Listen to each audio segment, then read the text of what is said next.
ବର୍ଷା ସବୁ ବିଗାଡ଼ି ଦେଲା। ବାତିଲ ହେଲା ତୃତୀୟ ମ୍ୟାଚ୍।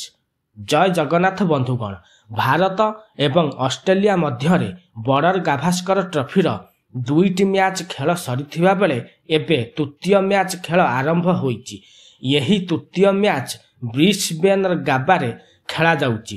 ଏହି ତୃତୀୟ ମ୍ୟାଚ୍ ପ୍ରଥମ ଦିନରୁ ହିଁ ବନ୍ଦ ହୋଇଛି। ବନ୍ଧୁଗଣ, ଆପଣମାନଙ୍କୁ ଏହି ମ୍ୟାଚ୍ ବିଷୟରେ କହିବୁ।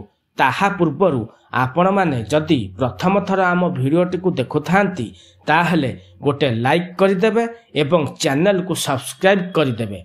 ଏଥର ଆସନ୍ତୁ ଜାଣିବା ଏହି ତୃତୀୟ ମ୍ୟାଚ୍ ବିଷୟରେ। ଭାରତ ଏବଂ ଅଷ୍ଟ୍ରେଲିଆ ମଧ୍ୟରେ ଗାବାରେ ତୃତୀୟ ଟେଷ୍ଟ ମ୍ୟାଚ୍ ଖେଳାଯାଉଛି।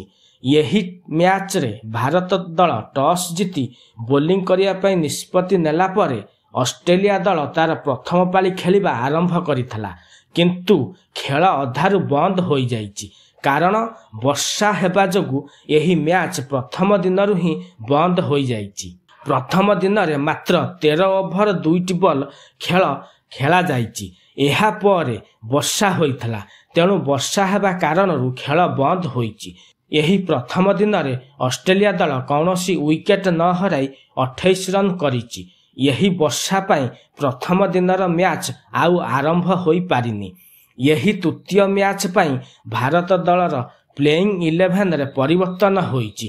ରବିଚନ୍ଦ୍ରନ ଅଶ୍ୱିନ ଏବଂ ହର୍ଷିତ ରାଣାଙ୍କ ଜାଗାରେ ରବୀନ୍ଦ୍ର ଜାଡେଜା ଏବଂ ଆକାଶଦୀପଙ୍କୁ ଦଳରେ ସାମିଲ କରାଯାଇଛି। ଅପରପକ୍ଷରେ ଅଷ୍ଟ୍ରେଲିଆ ଦଳ ବି ସ୍କଟ୍ ବୋଲ୍ୟାଣ୍ଡଙ୍କ ଜାଗାରେ ଜୋସ୍ ହେଜଲଉଡଙ୍କୁ ଦଳରେ ସାମିଲ କରିଛି।